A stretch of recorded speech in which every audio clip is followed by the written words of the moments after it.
¿Empiezo? Grabando, comience nomás. Buenas tardes, profesores. Buenas tardes, compañeros. Hoy día les voy a hablar sobre la determinación de urea, ácido úrico y creatinina, respectivamente. Mi nombre es Camila Edo. Vamos a partir por la detección de la urea. Como breve introducción, se debe recordar que la urea se forma en el hígado casi exclusivamente y requiere ATP. Esto ocurre por medio del ciclo de la urea. Su concentración sérica va a variar en individuos y está influenciada por factores como la ingesta dietética de proteínas y del estado de hidratación de las personas. Entonces, la urea es el principal producto final del catabolismo de las proteínas y aminoácidos. Para poder entender un poco más, se debe hablar acerca del metabolismo de la urea, en donde se refiere al ciclo de la urea.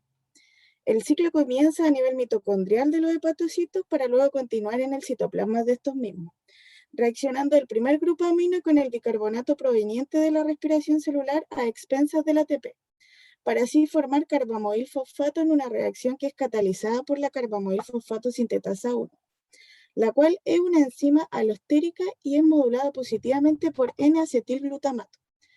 Posteriormente, el carbamoil fosfato va a ceder su grupo carbamilo a la ornitina para formar citrulina y liberar fosfato inorgánico en una reacción que es catalizada por la ornitina transcarbamilasa. Luego, la citrulina formada abandona la mitocondria para pasar el citoplasma.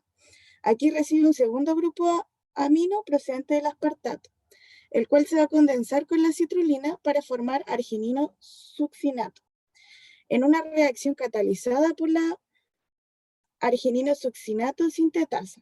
Esta enzima también requiere de ATP para la reacción.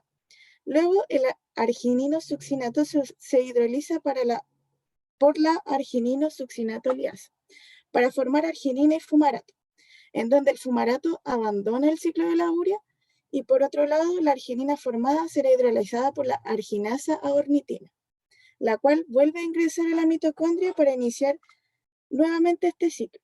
Por lo tanto, la urea corresponde a un metabolismo de desecho, siendo el principal producto final del metabolismo proteico de los mamíferos.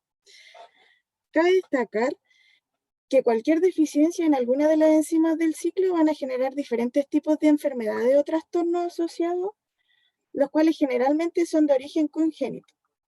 Tenemos la hiperamonemia de tipo 1, que es la deficiencia de la enzima carbamoil fosfato sintetasa 1, en donde se acumulará amonio, ya que no se transformará en carbamoil fosfato.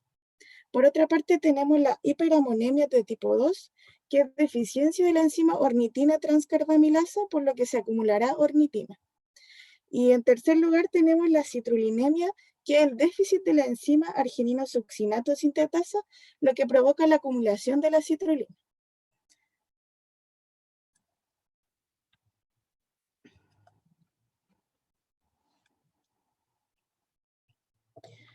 En cuanto a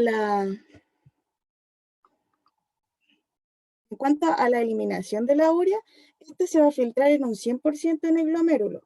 Luego, entre el 40 al 60% de la urea filtrada es reabsorbida en el túbulo contorneado proximal. Posteriormente, la salida de agua en el asa de Henle y la impermeabilidad de la urea genera un aumento en la concentración de esta. Después, en el asa de Henle ascendente ocurre una secreción de urea proveniente del túbulo colector.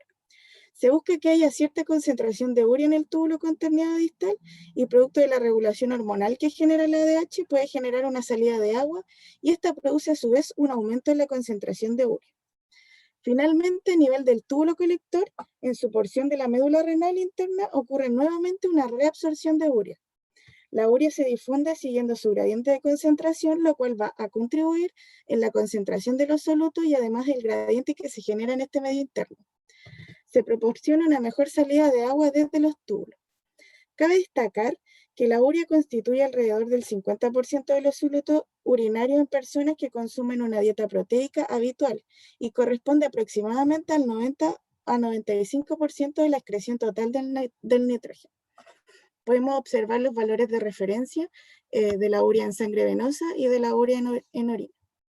Como importancia clínica también tenemos a los niveles elevados de nitrógeno que se denominan azoemia, la cual se relaciona principalmente con problemas renales, en donde impide la correcta filtración y depuración de la sangre. Pueden ser prerrenal, renal y posrenal. Por otra parte, cuando la azoemia se acompaña de otros signos bioquímicos y clínicos, se le denomina síndrome urémico. La toma de muestra sanguínea no requiere de ayuno y es una punción venosa, la cual se deposita en un tubo sin anticoagulante, puede ser de tapa roja o amarilla. Por otra parte, la muestra de orina es una recolección de 24 horas, en donde se debe registrar la hora de inicio, se elimina la primera orina del día y se deposita en un contenedor grande, limpio y seco. En la cuantificación del metabolito, para la cuantificación de este, se tiene el método Chaney-Marbach, en donde el fundamento de esta técnica es que la urea de la muestra se hidroliza por medio de la ureasa, y esta hidrólisis da origen a amoníaco y dióxido de carbono, por acción de la ureasa, el cual va a reaccionar con fenoles e hipocloritos en un medio alcalino para producir el azul de indofenol. Este azul de indofenol se puede determinar a una longitud de onda de 540 nanómetros y su concentración será directamente proporcional a la concentración de urea que se encuentra en la muestra. Además, tiene interferentes como los anticoagulantes que contienen fluoruros que inhiben la acción de la ureasa. La hemólisis intensa interfiere también en la absorbancia y puede producir resultados falsamente elevados que no sobrepasan el 5%. Esta diferencia puede corregirse con un blanco de suero. Cabe destacar que cuando se lleva a cabo esta técnica, es clave respetar el orden establecido de los reactivos.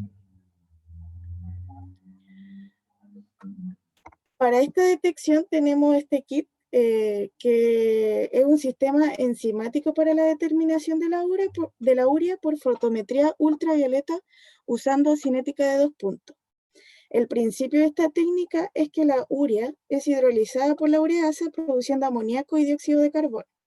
El amoníaco reacciona con el 2-cetoglutarato y NADH en una reacción catalizada por la glutamato deshidrogenasa, promoviendo la oxidación del NADH a NAD. Se tiene 2 reactivos y un estándar o calibrador.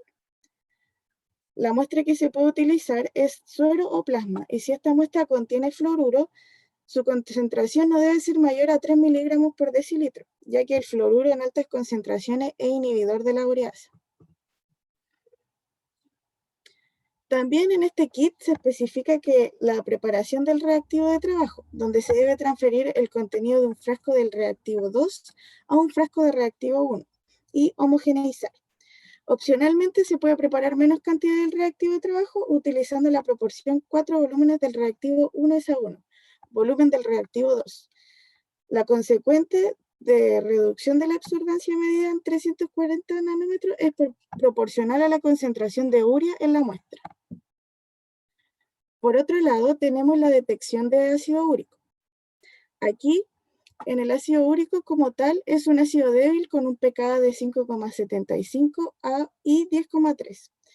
Este está a un pH fisiológico que se encuentra ionizado aproximadamente en un 98% como ion urato, el cual se conjuga con sodio formando urato monosódico. Este último varía su solubilidad en función de la temperatura y el pH, donde a menor temperatura va a disminuir su solubilidad y va a aumentar cuando el pH sea más alcalino. Ahora bien, este ácido úrico es el producto final de la degradación de las purinas en el ser humano. A modo de resumen también debemos mencionar que el metabolismo de las purinas inicia con la ribosa 5-fosfato, la cual proviene de la vía de las pentosas fosfato. Esta se activa mediante una fosforribosil pirofosfato sintetasa, siendo esta la molécula que inicia el metabolismo de las purinas como tal. Ahora, en un segundo paso, que es un paso bastante regulado, pasa de fosforribosil pirofosfato a 5-fosforribosilamina. Esto lo cataliza la glutamina fosforribosil pirofosfato amidotransferasa, la cual va a catalizar el desplazamiento del grupo pirofosfato del fosforribosil pirofosfato por el nitrógeno del amido de la glutamina.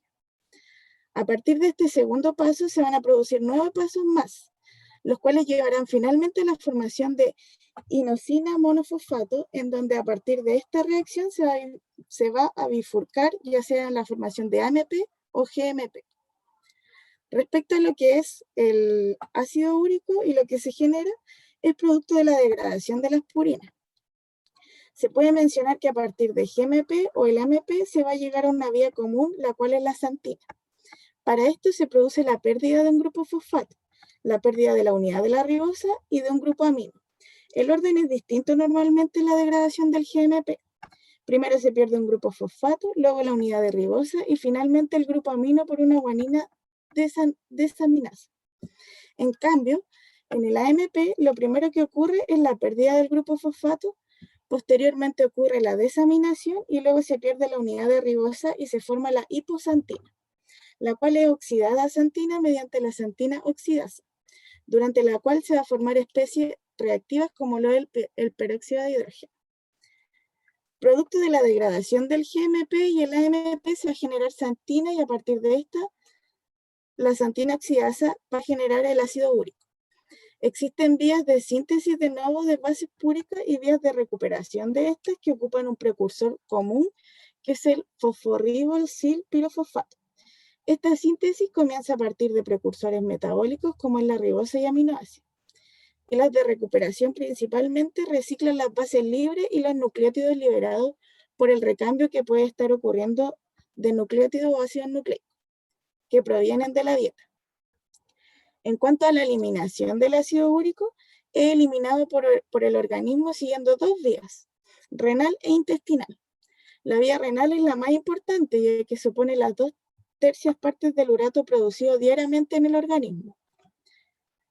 El urato es totalmente filtrado por los glomérulos y casi totalmente reabsorbido en los túbulos contorneados proximales. En las porciones distales de los nefrones tiene lugar el mecanismo de secreción y resorción, de forma que finalmente se elimina un 10% del urato que inicialmente es filtrado. La depuración renal de urato de un individuo sano corresponde aproximadamente a un 10% de la depuración de creatinina. En la orina puede encontrarse tanto ionurato como ácido úrico, y la proporción en la que se encuentra cada uno de ellos varía en función del pH urinario. Así, la concentración urinaria de ácido úrico aumenta paralelamente a la acidez de la orina. Por otra parte, el ácido úrico es menos soluble que el urato monosódico. Un gran número de causas fisiológicas, patológicas y farmacológicas puede alterar la eliminación renal de urato, interfiriendo en las distintas fases y mecanismos que interfieren en este proceso. Por otra parte, la eliminación intestinal de urato, proceso conocido como uricólisis, es menos importante que la renal, ya que supone la tercera parte del urato, eliminado diariamente. Las bacterias intestinales lo metabolizan convirtiéndolo en dióxido de carbono y amonio. Como importancia clínica, la acumulación de ácido úrico o hiperuricemia puede ser producto de un aumento en la ingestión de purinas, principalmente carne, una disminución en la excreción urinaria de esta o un aumento en la formación de ácido úrico va a traer consigo distintas consecuencias como es la enfermedad de la gota o nefrolitiasis renal o también el síndrome de Lesch-Nyhan, que cursa con hiperuricemia, el cual se trata de un trastorno hereditario recesivo relacionado con el cromosoma X, el cual causará la deficiencia de la enzima hipoxantina guanina fosforilbosiltransferasa, que traerá consigo la acumulación de ácido úrico en distintos órganos, causando entre otras nefropatías, gotas, alteraciones musculoesqueléticas y anomalías neurológicas, siendo las más características la autoagresión, retardo mental y automutilación. Respecto de la gota, se puede decir que es la más fácil de evidenciar. Esta corresponde a la acumulación de ácido úrico en la articulación, lo cual provocará inflamación y dolor intenso. Esto puede ser producto de un alto consumo o puede ser debido a consecuencias de otras enfermedades como leucemia o anemia hemolítica, las que van a causar un aumento de ácido úrico y como este posee una baja solubilidad, tenderá a acumularse principalmente en la articulación. Por otra parte, la hipouricemia es la baja concentración de ácido úrico plasmático, menor a 2 miligramos por decilitro. Es casi indetectable. Esto es producido principalmente por la xantinuria, hereditaria, la cual es un déficit hereditario de la enzima xantina oxidasa o deshidrogenasa, que se caracteriza por una concentración muy baja o indetectable de ácido úrico en sangre y en orina, y concentraciones muy elevadas de xantina en orina principalmente. La toma de muestras sanguíneas no requiere de ayuno, lleva una punción venosa, la cual se deposita en un tubo sin anticoagulante. Por otra parte, la muestra de orina es una recolección de 24 horas, en donde se debe registrar la hora de inicio, se elimina la primera orina del día y se deposita en un contenedor grande, limpio y seco. Podemos observar los valores de referencia igual en suero y plasma y también en orina. Para la cuantificación del metabolismo, hay técnicas que son netamente químicas, como lo son Hellmeyer y Krebs, en la cual el ácido úrico va a reaccionar con el ácido fosfotúnstico para luego generar por medio de varias reacciones azul de tungsteno, el cual puede ser medido en el espectrofotómetro a 650, de 650 a 700 nanómetros de longitud de onda. Se realiza una curva de calibración, se incuba por 20 minutos, tiene una linealidad de 1 a 12 miligramos por decilitro, da una coloración azul y tiene unos interferentes como los sustratos reducidos en general, como glutatión, ácido ascórbico, etc. Por otro lado, lo que normalmente se usa es el método enzimático de uricasa peroxidasa, que es una técnica de 2 pasos en la cual la primera reacción es específica, ya que se usa la uricasa acoplada a un segundo paso, en la cual son reacciones químicas que van a generar un compuesto coloreado que puede determinarse en un espectrofotómetro, y cuya concentración es directamente proporcional al metabolismo que se está determinando. En este caso, la uricasa, a partir de ácido úrico, va a generar alantoína, peróxido de hidrógeno y dióxido de carbono, en el cual el peróxido de hidrógeno, en el segundo paso, va a reaccionar con 4-aminofenazona y clorofenol, en presencia de la enzima peroxidasa, para formar un compuesto colorado. Respecto a los interferentes de esta reacción, los sueros histéricos o con hemólisis visibles causan resultados erróneos, por lo que no deben ser usados. Tiene una linealidad hasta 20 miligramos por decilitro y una longitud de onda de 520 nanómetros. Aquí podemos observar este kit por Lab Test, que es el ácido úrico Liquiform, que es un sistema enzimático para la determinación del ácido úrico por reacción del punto final en muestras de sangre, orina y líquido sinovial. El ácido úrico es oxidado por la uricasa. El peróxido de hidrógeno en la presencia de la peroxidasa reacciona con DHBS y con 4-aminoantipirina, que forman el cromógeno de antipirilquinomina. La intensidad del color rojo formado es directamente proporcional a la concentración del ácido úrico en la muestra. Se debe homogeneizar la orina, separar 10 ml, ajustar el pH entre 7 a 9 y calentar 10 minutos a 56 grados Celsius para disolver y volver a calentar a 10 minutos a 56 grados Celsius, para disolver cristales de urato y ácido úrico. Si se obtiene un valor mayor o igual que 20 miligramos por decilitro, se debe disolver con cloruro de sodio a 150 milimol por litro. Para la detección de la creatinina, se debe tener en cuenta que es una molécula que se genera constantemente en el organismo. Aproximadamente un 2% de la creatinina es convertido, de la creatina es convertido a creatinina diariamente. Esta difunde desde la célula hacia la sangre, para luego ir al riñón, donde filtra libremente, no reabsorbe en condiciones normales y una pequeña cantidad es excretada de los túbulos renales. La creatinina va a ser simplemente el metabolismo de desecho de este compuesto, y la importancia de la determinación de la creatinina es principalmente, aunque no únicamente, de la función renal. Por lo tanto, a lo que a nosotros más nos va a interesar de la determinación de la creatinina es para evaluar la función renal a través de un clearance de creatinina, para estimar la tasa de filtración glomerular. También para entender de mejor manera el clearance, debemos ver cómo se sintetiza este metabolito. Comienza cuando la arginina, que proviene del ciclo de la urea, y la glicina son convertidos en guanidino, acetato y ornitina, mediante transamidación por la enzima L-arginina-glicina amidinotransferasa.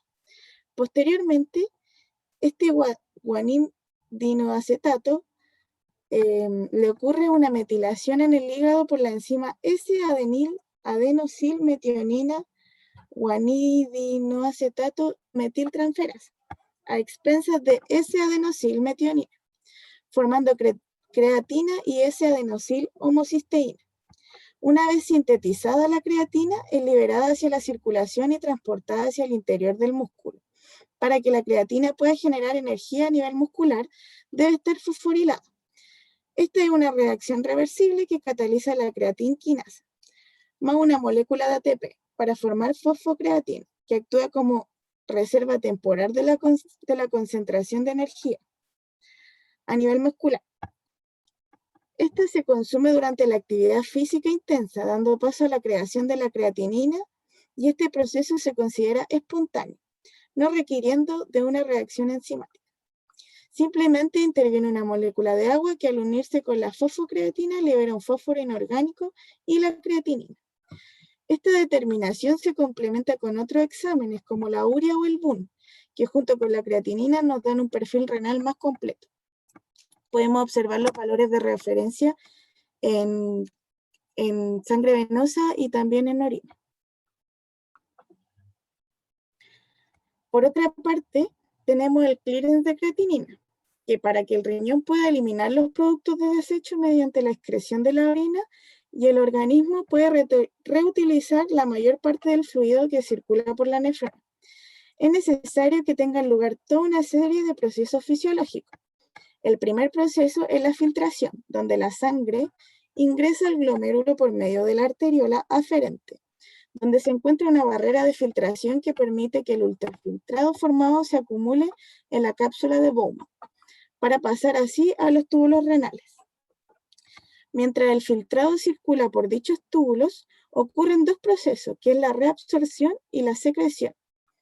En el primero, a medida que el ultrafiltrado se mueve por los túbulos de la nefrona, parte del material filtrado en el lumen de esta retorna a los capilares peritubulares para seguir en circulación.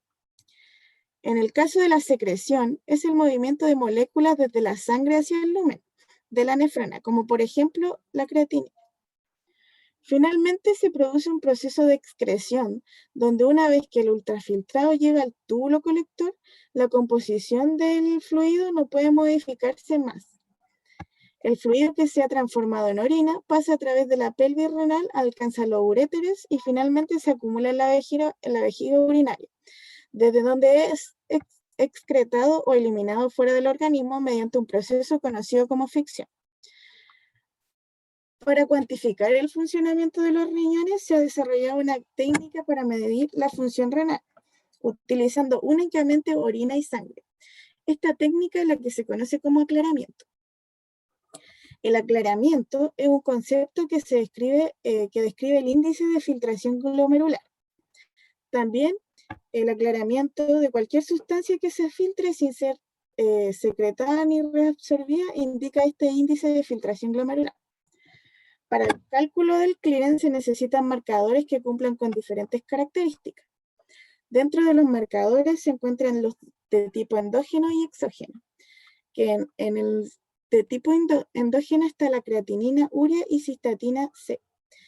Y en el exógeno está la inulina, que se considera como gold estándar. La toma de muestra sanguínea no requiere de ayuno, lleva una punción venosa, la cual se deposita en un tubo sin anticoagulante. Por otra parte, la muestra de orina es una recolección de 24 horas, en donde se debe registrar la hora de inicio, se elimina la primera orina del día, se deposita en un contenedor grande, limpio y seco. Se debe dar instrucciones al paciente como mantener consumo habitual de agua, no recolectar la muestra hasta terminado el periodo menstrual en caso de mujer, y no se debe mezclar la orina con papel higiénico o deposiciones.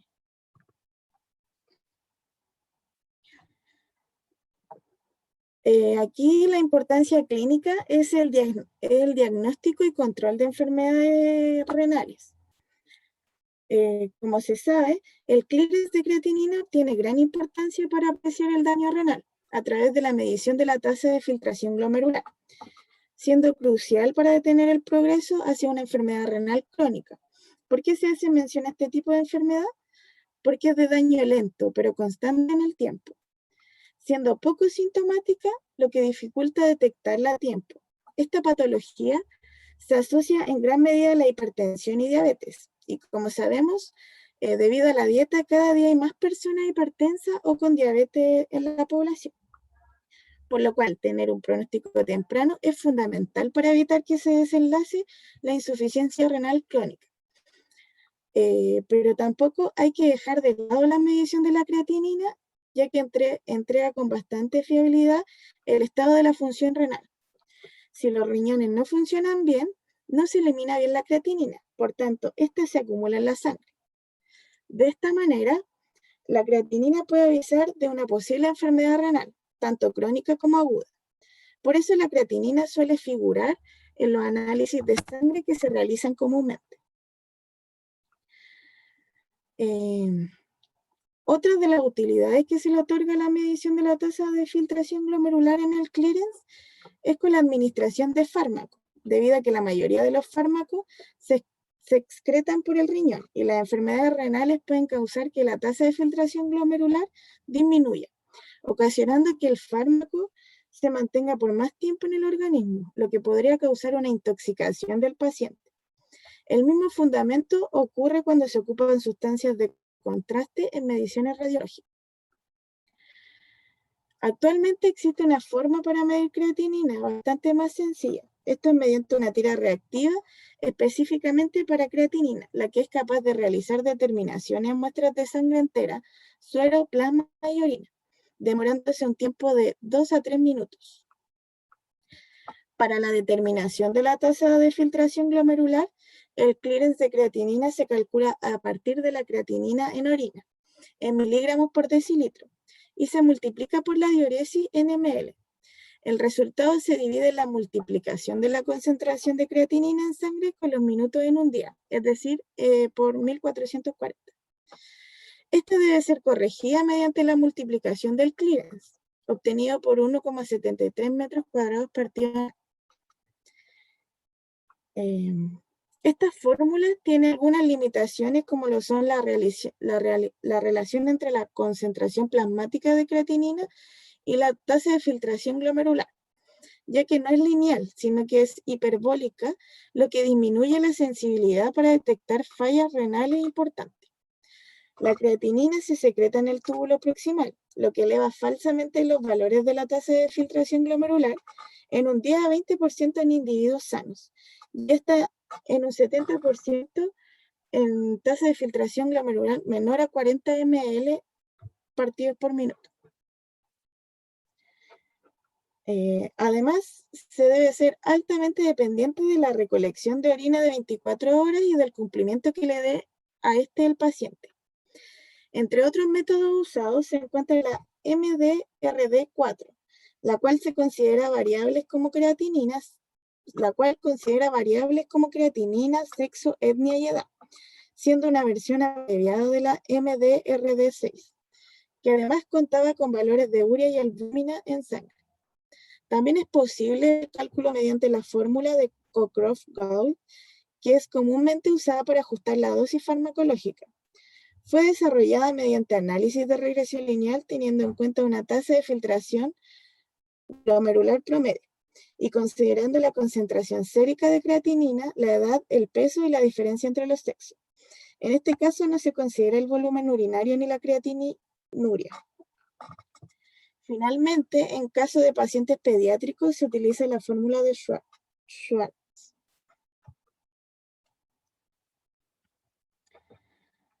Para la determinación de la creatinina tanto en sangre como orina, se basa en una prueba cinética que es el método de Jaffe, en donde hay mediciones en intervalos de tiempo muy definidos.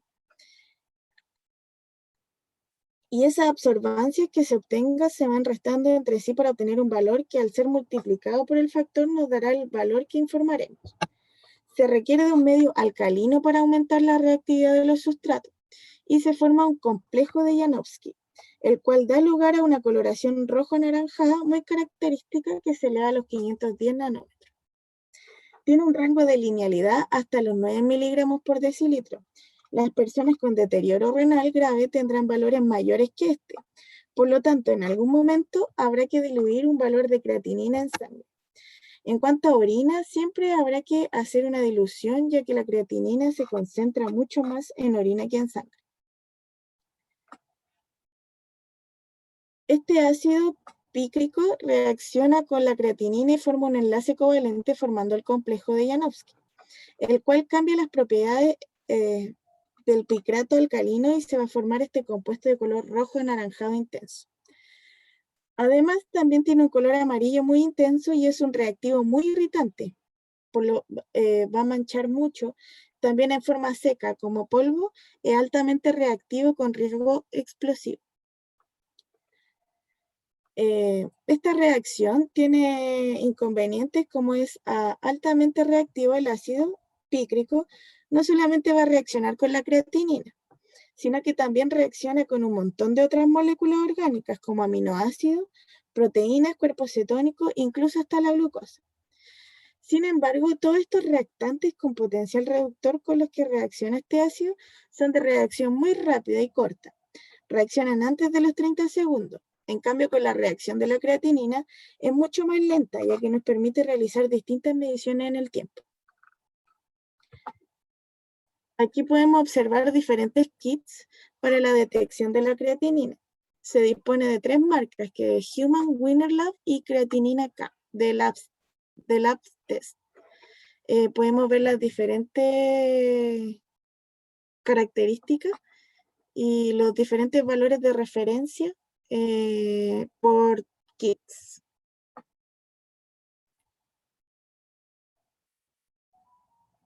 Y eso. Muchas gracias por escucharme. Muchas gracias a usted, Camila. Era harta información, así que muchas gracias por resumirla. Gracias a los compañeros también por la atención. Podemos volver al comienzo para precisar algunas cosas y preguntar algunas cosas también que son importantes. Colócala en pantalla completa, por favor.